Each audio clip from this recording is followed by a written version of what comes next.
Gents, welcome to the show. Thanks for joining us. Thanks, Dion. Good to be here.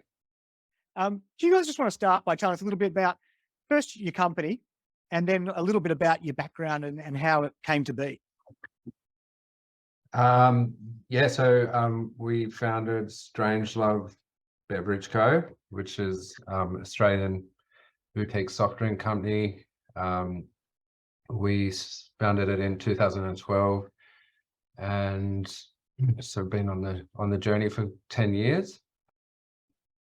And we make a range of premium mixers, sodas, waters.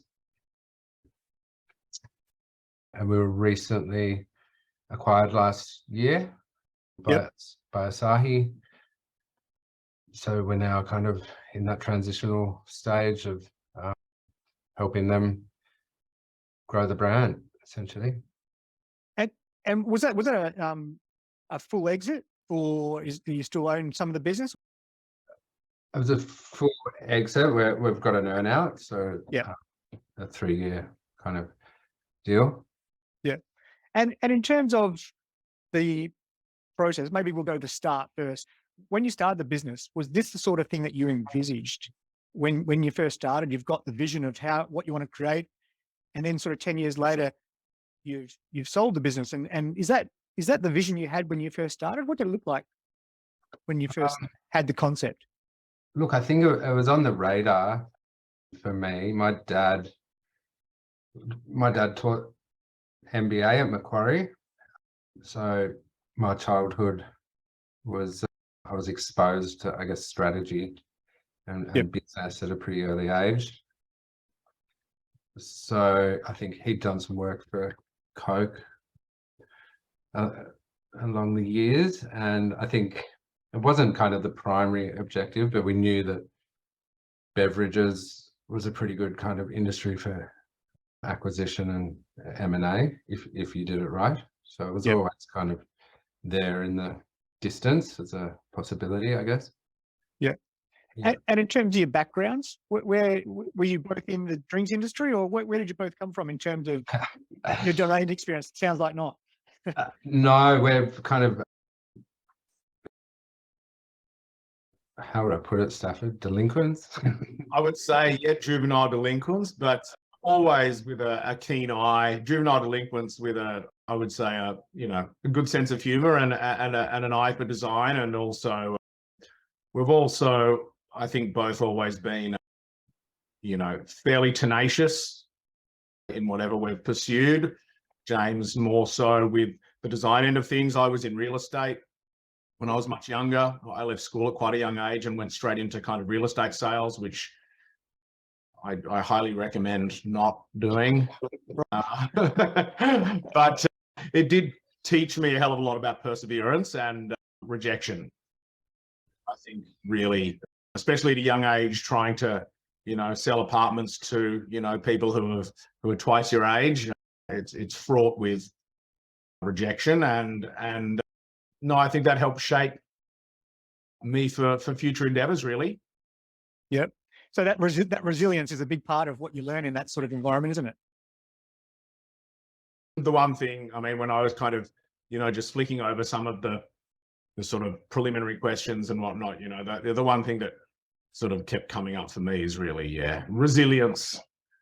You have to have a hell of a lot of it, because, rejection is sort of, 85% of this game.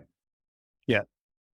And how did the conversation go when you first started the business? What was the light bulb moment where you decided this is what we want to do? I think, we were both living in Byron, up in Byron Bay, having a kind of midlife crisis at 27 or something. Yep.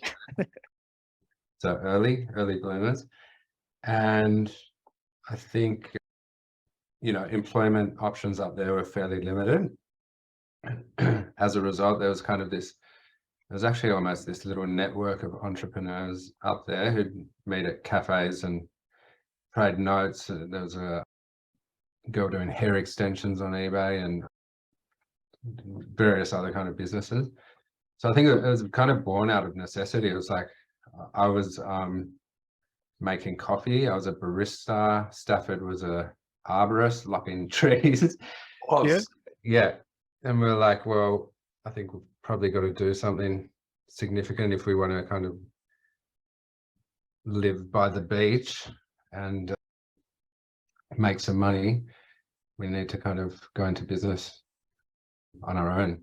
So that was the initial thinking. And then I think being up there shaped the brand in the sense that Byron was this hub of kind of organic products and quite edgy kind of cafe culture with interesting kind of food and smoothies and different combinations. It was probably 10 years ahead of the rest of Australia in terms of to kind of use cutting edge ingredients and that kind of thing.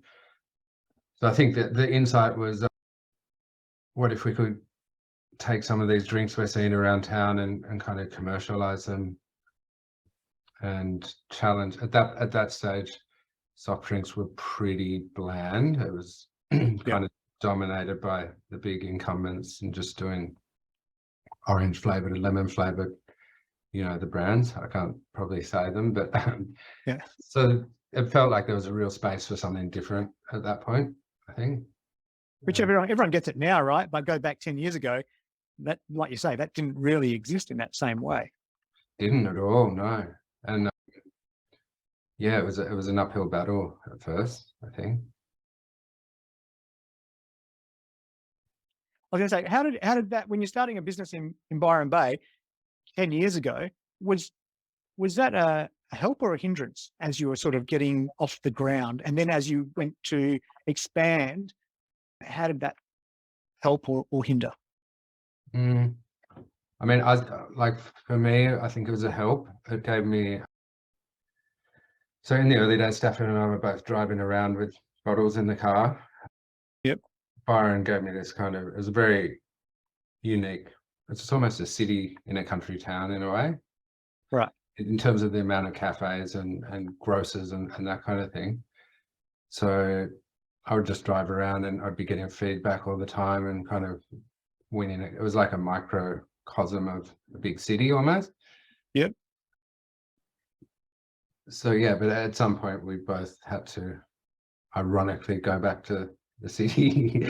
The idea was to create this lifestyle brand to fund our lifestyle in Byron, and we both ended up back in working. Back in the city. Was that just a necessity in terms of how the business grew? We flipped a coin as to who was going to go to Victoria and who was going to go to New South Wales, more or less. Oh, really? Well, not quite like that, but yeah. So James, as the business kind of grew, and we realised we needed to be back in the big smoke.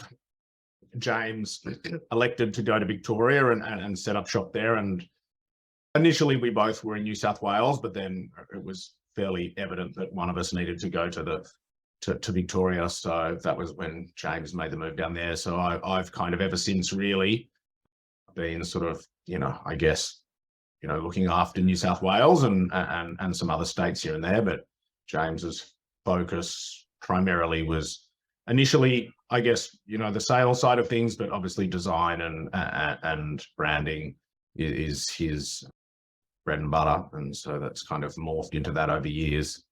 Yeah. And in terms of the business, as you've got sort of like the design and branding side that you've talked about, and then you've also got the distribution and the sales side. What do you want to talk about the influence of both of those? Because branding is so powerful in so many ways, but then also the importance of sales, distribution, and that sort of stuff as your business grows. James, do you want to just talk about the branding and sort of what your primary focus was as you sort of developed that side of things? Yeah, look, I think it's hard to say. If you look at our early brand examples, they were so out there and wild. I think it was more a kind of, I was trying to position the brand very against the kind of mainstream kind of paradigm of, drink advertising at that stage was kind of get in a kayak and go off a waterfall and land on a beach with a bikini and drink like 54 grams of sugar and just never put on weight. I guess I found it disingenuous. And so, yeah, I think the brand took on this personality of being irreverent and honest, and that kind of just, and in terms visually, it was beautiful, you know, it was always this kind of attention to detail. I think you're right, there was a tension there with commercializing it and distribution. Yeah. And that's been the big challenge, is how do you take a premium niche brand and scale it? Yeah. And what were those challenges in the early days where you go, and I've read somewhere where you're sort of, in terms of sales, it was sort of something along the lines of 55% was through hospitality and bars and restaurants, and 35% was through retail and 10% online, or something along those lines. Was that how it always started out, or was there a focus initially to go, let's sell it through bars, or let's sell it online, or what how did you start off from a distribution perspective? Yeah, I mean, Stafford can probably, it was really a cafe business to start, really. Yeah. I mean, we literally were just door to door with cafes, pounding the pavement for a number of years. And I mean, we initially launched with a very limited soda range, so soft drink range. And we embarked on the kind of mixer idea a few years into the business. But yeah, I think strategically we've always, you know, tried to build the business on-premise, off-prem. I think e-com sort of came into it a little later in the piece, but it's been pretty exciting. But yeah, there's never been an easy day in terms of sales and distribution. New South Wales itself is a bit of an interesting state when it comes to beverage distribution. I think for the startups in particular, we've had to, you know, really build a network throughout the state, different regions and whatnot. It hasn't been as simple as some of the other states. So it's been a bit of a complex. It's been a slow burn. Yeah. What do you put that down to, Stafford, in terms of the differences in New South Wales versus other states? It's a good question. I think that the incumbents perhaps have a tighter grip in Sydney, perhaps, than other states. I mean, they've got a tight grip everywhere, but it seems that, you know, wherever there are, you know, some of the more well-known commercial brands, it's easy money for distributors. And so, you know, often we don't sit alongside the types of outlets that these guys are servicing, or historically did not. So it was a matter of really finding and working with more artisanal distributors, guys and girls, people that were willing to give us a go, and also people that had a decent distribution network themselves. But in many ways, you know, we've had to build a category. Yeah. And we're going back, you know, 10 years, you know. So, you know, 10 years ago, I mean, as James said, I mean, even the exciting drinks, you know, weren't particularly exciting. And yeah, and we were up against some pretty big players. So yeah, I still sort of scratch my head as to why New South Wales in particular is so much more challenging than, say, you know, Victoria. And, you know, they've each got, I think culturally they've each got their own kind of vibe as well. I think Melbourne's a little bit more progressive and a little bit more open to startups and more interesting things. I think Sydney's dug its heels in pretty much about who it is, and, you know, it does like a cola and a sausage roll, perhaps. you know. Yeah, I think it's a multi-faceted kind of issue. Yeah. There's always going to be that nuance in different markets, isn't there? That you just you learn and find out only once you sort of dig in and get to learn the market. What was the biggest change you saw over that sort of 10-year period from when you started to now? Is there anything that sort of stands out in terms of the drinking habits or the way consumers are now, or anything that changed dramatically over that 10 years? Yeah, I mean, for sure. I think, there's definitely been a noticeable reduction in people wanting to consume sugar. Obviously, there was the kombucha craze. I feel there's a part of me that feels that's probably waning somewhat now. I think you can only sort of, ingest so much vinegar before you question its merits. So, but yeah, definitely palates have matured or progressed, I would say. I think people have become definitely a little considerably more open to trying more interesting and innovative products. And you see that on the shelves. I mean, if you go into a decent grocer, or even look at the shelves of Woolies in the drinks aisle now. I mean, they've shaved the real estate off of many of the incumbents, and you've got a huge sort of, non-alc section now, and a lot more infused waters and things like that. So yeah, there's definitely been a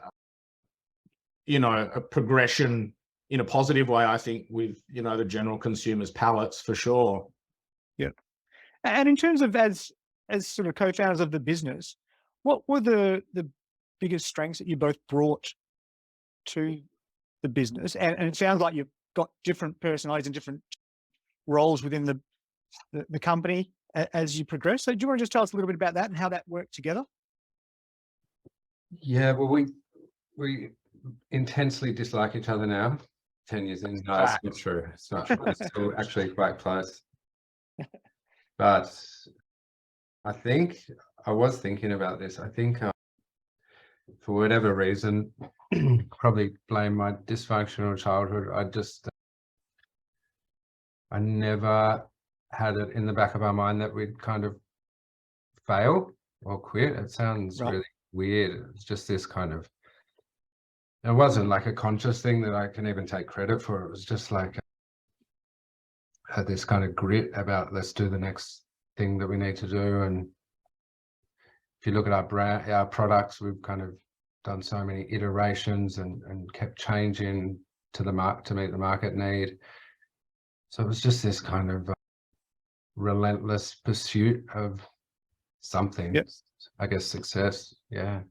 So it wasn't like victory was assumed, but it was defeat wasn't an option. Is more the way to describe it. Yeah. I think so. Yeah. And looking back now, I go, wow, in so many ways we shouldn't have succeeded, and yeah, I can see it in hindsight, particularly with capital and debt. And yeah, so yeah, it was just this thing of keep going, do the next thing. Yeah. So you would say your biggest strength was resilience and grit? I think so. Or being relentless, I think you said, actually. I think relentless, yeah. Yeah. And Stafford, is that similar to you, or is there a different complementary? Yeah, I would say we both share that same thing in different ways. In the failure was just not an option, really. Well, only that the alternative was, who knows? Unpalatable, right? Unpalatable, and when that's on the cards, it's amazing how deep you can dig, right? And yeah, I think at times, I was probably a little, not pessimistic, but perhaps a little bit more doubtful. I think, being in sales at the coalface a lot of the time and experiencing firsthand a lot of the rejection, which was more common in the earlier years. You can get a bit of a brain worm when it comes to self-doubt and the ability of us to succeed when we're up against some pretty dirty sort of, players and things like that. But yeah, I like James, at no point, even as it got really, really bad, it's never crossed my mind to hang up the gloves ever. Never. Yeah. And I think, in terms of like businesses and whatnot, I mean, if you look at it, I mean, a lot of people aren't very good at what they do. And a lot of startups aren't very good startups. I mean, you even look at, like your average sandwich shop or, people who are serving focaccias. I mean, is that the best you can really do, Yeah. but people get by doing that. So you know, we really did something quite incredible and a beautiful product. And so, you know, we're so much further above our competitors in so many ways. And And always, sorry, can I? Yeah, and we always have been, you know, I mean, yeah. yeah, I truly believe that, you know, the competitors that are close to us are 8 rungs down on the ladder. Yeah. And is that belief in the product a difference maker in terms of your success and you know why you get out of bed every day to do what you do? Yeah, I mean, the design is unparalleled. We've won multiple awards. The products are delicious. We've never compromised on ingredients. Our brand tone is irreverent. You know, we try and, you know, connect and communicate. I mean, you know, I can't think of another drinks brand that or that does any of those things or has any of those qualities or assets. I really can't. And I'm not even being arrogant about it. It's just a fact. Yeah, love it. What about the flip side? What about weaknesses and that sort of stuff? And how do you offset those as you progress? Was that? So what are Yeah, I've got a long list I can tell you about. they? Yeah, no, I'm joking. Yeah, I could talk about this all day, but I think for me, I've got a kind of unwavering pursuit of being different and being differentiated and kind of being special. And I think at times that's not very commercial. In many ways, Stafford's had to deal with, but it's also what's made the brand great. But like, for instance, our initial smoked cola product, we got some pretty bad feedback. I think people were saying it tasted like a bushfire, and that we kind of I stuck to that product. You did. I think for me, I could probably be more flexible and learn to take a more kind of commercial view or balance that, because I think it's an asset as well, right? But I can probably go too far with it. Yeah. You got to balance that. There's like you say, commercial and a level of pragmatism that is sometimes difficult to bring into the equation when you've got a vision in your head or something that you know how you want it to be and how it should work. But not everyone always sees it that way. Often they will. But sometimes, like you say, did that particular product end up working, or was it? Well, it's actually, it's just been discontinued because of a contract issue with Asahi. Yeah. But yeah, I would say, look, I mean, those products, blood orange and chili, smoked cola, all those kind of outliers are kind of what builds the brand DNA for, you know, people looking at us as being kind of different and innovative. And they feed back into the more commercial products. So, but no, the formulation changed several times from the bushfire version. Yeah, got it. Stafford, what about yourself in terms of weaknesses and how you overcome them? Yeah, you know, I would say, I mean, weaknesses. Well, I think I can probably be a little bit combative and probably, you know, at times take things a little too personally, and I could probably have personal weaknesses, I guess. And I guess that, you know, obviously directly relates to my business, but yeah, I mean, in terms of, I think it's just kind of, for me, it's been a bit of a process of just letting go a little bit. And, you know, I think taking things personally is because of the pride I've had in the brand, and obviously, you know, building it with James from, you know, the ground up. And yeah, really, I would say that would be probably my greatest weakness is, you know, and overcoming it. Like I said, I've had to learn to kind of take a bit of a step back, not take things personally, look at things a little more objectively. Yep. And yeah, so I mean, a little bit of a simple answer, but yeah. No, but these are the things, right? In terms of that, the issues that crop up in business often come down to our own views or thoughts on things. And like you say, taking something personally, especially when it's your baby, in terms of the product and the brand and all those things, when someone's, for whatever reason, it might be a distributor, or it might be a shop or any potential customer, they say they don't like it or whatever. Well, that's kind of a slap in the face, right? So you could initially, you can understand that reaction, how you respond to it. Over worrying as well. I mean, I think there was a point for both James and I in both our lives for some years where, you know, you're sort of awake with a pounding heart at 2:30 in the morning, you know, worried about, you know, what to do, and you're making notes and setting your alarm for 6:30 a.m. to get on top of it. And I now don't do those kind of things anymore. That's not healthy. And I don't believe that it ever really made a great difference anyway, right? Yeah, that makes sense. What about the being made along the way? For me, really, I mean, it was, to be honest, I mean, it was moving away from real estate sales and the world of real estate. I mean, I really did find that quite a soul-destroying industry. I still have nightmares about it. I mean, I've always just thought that wearing a suit on a Saturday is for funerals. Yeah. And, you know, just wearing a tie is like being strangled by a very weak person all day long. And I just sort of didn't get it. You know, it was not expressive at all. And in terms of sales, I would put it down to about 20% sales and 80% just, you know, grief.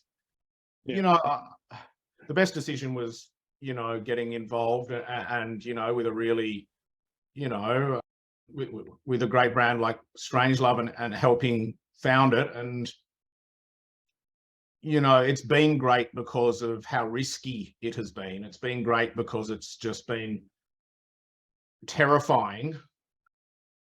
And on the flip side, equally reward. You don't get the kind of reward and the kind of, you know, we didn't stop to smell the roses a lot of the time, to be honest. But now looking back on this journey, which is still going, yeah, I mean, it's, you know, it wouldn't have been as epic as it have been if, you know, our heads weren't on the chopping block every day for 10 years. Yeah. It's a strong motivator, right? Yeah, it's the most beautiful form of PTSD you can have. Yeah. And what about in terms of mistakes? What's some clangers that you've made along the way that you sort of have at least lived to tell the tale about? Yeah, look, I don't know so much about mistakes Or I think learnings? there have been, yeah, look, I think, you know, there have been a lot of opportunities to learn from. And yeah, look, it's a difficult one to answer. I mean, you know, there are things that you do for the first time that you don't repeat. Yep. But, you know, you only realize after the fact that they, you know, were in fact mistakes, for lack of a better term. Nothing really stands out in particular, but I think we've had a few hairy moments where it's like, oh shit, let us never repeat that again, or let's learn from that. James, what do you reckon? Yeah, no, I've got a few etched into my memory. I mean, obviously, capital, just raising. If I could go back, I would have tried to raise more earlier, I think, and probably always need twice what you think.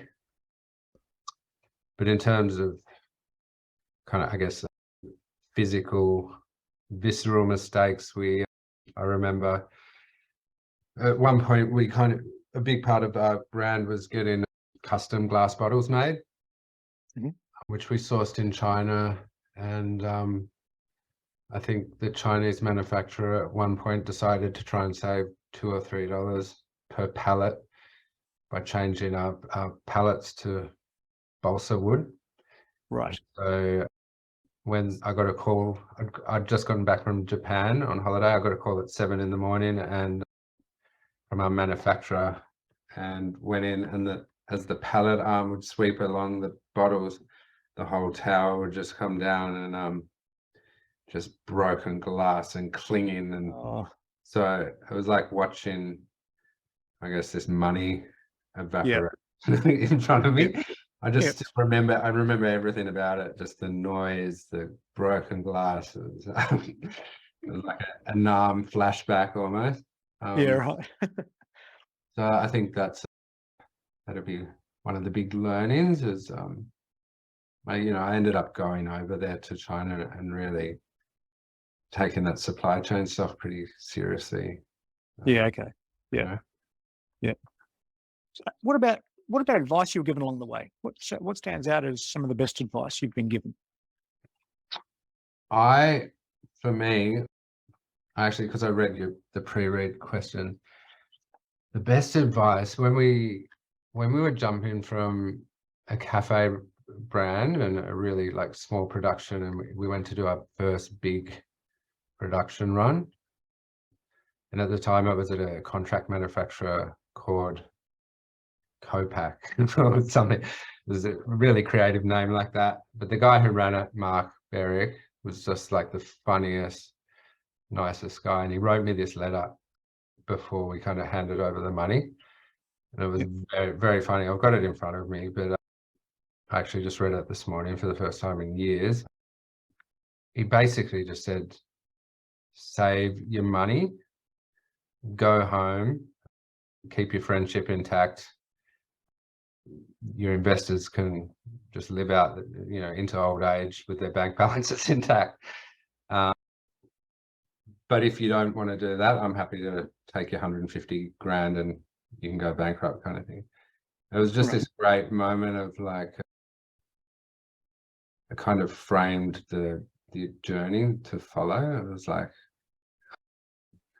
it made it more like a conscious decision about failure and success. And I often, in the 10 years that followed, I'd often just think of that letter and go, I guess, we're winning, like we should have failed by now. So it's not really advice, except he just told us we were going to fail. Yeah, but it's insight, right? And it's motivate, and it's a bit of wisdom in there as well that you draw from it. Totally. And we actually had a phone call when we were acquired by Asahi, and he said I was wrong. So yeah, that's nice. Yeah. Stafford, what about yourself? I think a relative of mine who is one of the European marketing directors for Amazon always said to me to fail fast, which I always thought was a fairly sound piece of advice. Just, the kind of business of hanging on to something that's not working or putting your head in the sand and, just pretending that, you're not losing the game is way more dangerous than trying something and it not working. So that would be definitely, the most sound piece of advice I've been given. I think that's great advice. And I think it's easier said than done too, right? And when you come out the other side and it's been successful, that's great. But sometimes just going, and there's a fine line between failing fast and going, okay, this is it, and being relentless, right? So you've got that.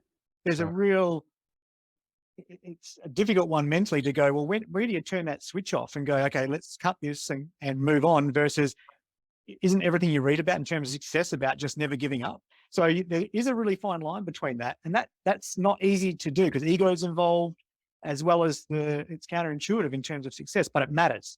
It really does. Ego is definitely the enemy, I think, when it comes to that. Yeah. I mean,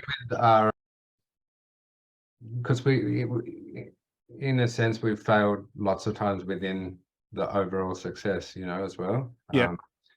And we had to kind of delete ranges, and when we deleted our full sugar range to release the low cal sodas, there was a real moment where we had to kind of say, this isn't working anymore. We need to kind of do something differently. And it turned out to be one of the best moves we ever made, but it took some courage and humility to kind of see that it wasn't working. We got hate mail, actually, didn't we? Yeah, there was hate mail. There were a lot of... Oh, really? Yeah.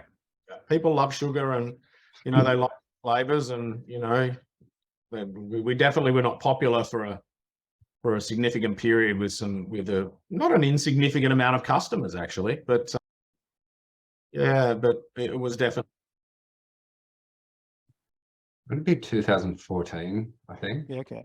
And we had, it was a lot. It was early days, and we made the decision to essentially we decreased the sugar in our range by about 70%, and rebranded them as low cal sodas. Yeah, right.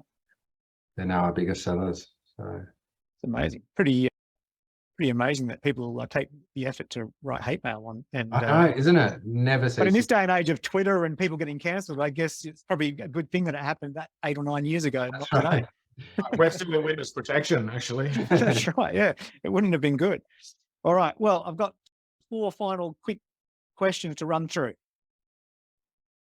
Who's a business person that inspires you guys, and why? Look, for me, I'm pretty, how would you put, I would say I'm a floozy, so I'm always looking for new inspiration. Yeah. But I guess my original kind of heroes were more advertising people. So like, yeah, even the old long copy, like Joseph Sugarman, Paul Arden, like those, Ogilvy, Yep. those guys who used words and pictures to sell things, really. Okay, that's interesting. That's good. Yeah. Stafford? Oh, look, I mean, there are quite a few. I mean, in most recent times, I've been quite amused and impressed by Elon Musk's actions around Twitter and purchasing it for shits and giggles to, you know, kind of challenge mainstream media and what's referred to as misinformation. I have a deep appreciation for people not abiding by the rules. Yep. But, you know, I mean, Bob Iger, CEO of Disney's, incredible guy. So, yeah, I mean, there are many people. Yeah. What about business books? Anything that you've read that has stuck with you? Good to Great by Jim Collins is an old classic, or not an old classic, a 1994 classic. Yeah, I think just sort of emphasizing the concept of doing something well and not being sort of, you know, overly swayed by trends and fads and, you know, I guess the hedgehog concept. Mm-hmm. You know, yeah, I mean, it's essential reading. Yeah, I love that concept. I think it's just one of their all-time great stories. Mm. I mean, for me, there was 2 books. My first business book was somewhat embarrassingly The 4-Hour Workweek, which Really? yeah, that's what started this whole thing. So I've got him to thank for that, but it turns out it wasn't 4-hour workweek, so that was 400. yeah, 400. I mean, the concept sounds good. It's a good lesson in marketing, nonetheless. Right? Brilliant. I think I was like 2 or 3 years in, working 80 hours, going, I need to write that Just guy. a couple of euros off that. Yeah, but the other one was Purple Cow by Seth. Yeah, Godin. Really love it. Great book. It changed my whole world, that book. Yeah, and I guess it goes back to that idea of, I think the premise is making products that are remarkable in the sense that people remark about them and talk about them. There's actually a really good podcast. I think Tim Ferriss, if you've got both your authors on one podcast, I think Tim Ferriss interviews Seth Godin on one of his podcasts. I think he's had him on the show a couple of times, and they're actually both brilliant episodes, like really insightful. I highly recommend listening to that particular episode. I'll send it through to you when I get a chance. Awesome. What about quotes on life or leadership or business? Anything that you live by or stands out? Well, there's a couple for me. I mean, there's that classic one. I think what was his name? Admiral McRaven, I think it was about starting off. I think he only eats once a day. I think he's a bit of a masochist, but his whole concept was about starting the day by making your bed. And, you know, and I do that every morning religiously, and I make sure it's squared away. And it really does have an impact on the, you know, it's a little bit cliched, but it is a truism that if you do make your bed, it does really kind of set you up in a slightly better place than perhaps you would have been, perhaps a much better place than if you just left it a mess and sort of trying to go about your day. But the other one, Spike Milligan on his tombstone, which says, "I told you I was ill." Yeah. There's quite a juxtaposition between those 2 quotes that you live by. But it just makes me laugh. Yeah, it's a good one. But it's funny about the military guy talking about the making the bed, because it is true, and I do the same thing. When he talked about that, the first task of the day is done. whatever time you get up is done. And Right. I think that's the discipline. It goes to work ethic. It goes to all those types of things. So it's only a small act, but it's actually pretty powerful, right? You often don't want to do it. Mm. You know, It's true. and the more frequently you do it, the kind of easier it gets to do, right? So, Yep. bit of a metaphor there. So, I think it's a good one. James, anything from Well, your point of I'm view? just feeling a deep sense of shame for the state of my bed right now. Make that. Mine was Woody Allen, who's since been cancelled, so probably not very fashionable. But it was, I don't want to achieve immortality through my work. I want to achieve it through not dying. Yeah. Yeah. Common sense. Just common sense. Common. I love it. What about the business? What's the future hold? What's next? Well, yeah, we've got a 3-year earn out. So I think it's a really weird kind of position to be in psychologically, because you kind of come to what you think is this end state of the business, and then it's just going in another kind of way. So as Stafford said, we kind of haven't stopped to even smell the roses and I guess take a moment to celebrate. When did the business actually sell? When did the actual sale go through? About 6 months ago. So 6 months ago. Okay. yeah, October it was. Yep. Yep.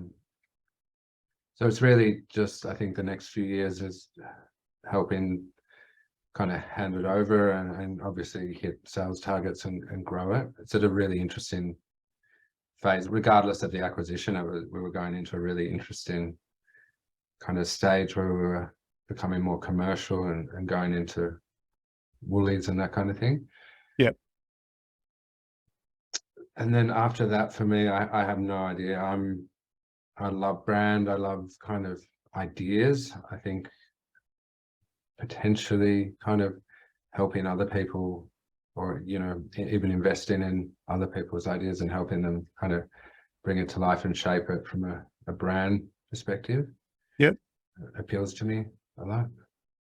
Yep. It's an interesting phase, isn't it? Because then I see this a lot with people who have gone through that whole process from start to finish, and then years later as well.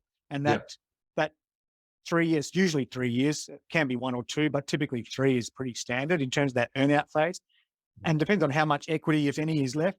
But it's a very, like you say, it's a very weird psychological space for founders to be in, because suddenly you've gone from it's been your whole life and all consuming to still kind of being all consuming, but you sort of know it's not, or shouldn't be in some respects. And you've just got this transition period, and it's just and then you've also got someone else comes in, whoever it might be. It could be a corporate, it could be private equity, it could be whatever, that come in and suddenly they're making some of these decisions or influencing decisions and so you lose that autonomy, and there's a bureaucracy involved that wasn't previously there. And there's all these different things that come into it. So it's a really weird transition time to go through, right?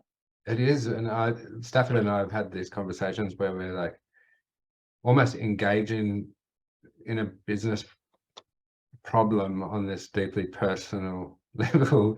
Yep. We've had to kind of pull back and say, hold on, it's still a problem, but it's not necessarily our problem, in the sense that we should be losing sleep. And so it's hard to kind of cognitive dissonance there, right? It is. It's that, because it is a weird space to be in. But the rewards are there, and that's the reason why you sell the business, because it made commercial sense and it was time to do those sorts of things and all that sort of stuff. So you've got to remind yourself of those sorts of things. And that's the sort of comments I get from people, is that it is just a weird phase to go through. You've got to be a little bit pragmatic about it sometimes, because there were reasons you made those decisions, and you've got to trust that next phase to the new owners of the business, if you like, and that sort of stuff. Yeah. And then your next phase is going to be just as exciting or more exciting as you go ahead, because you've got all those lessons under your belt to utilize in the next years ahead.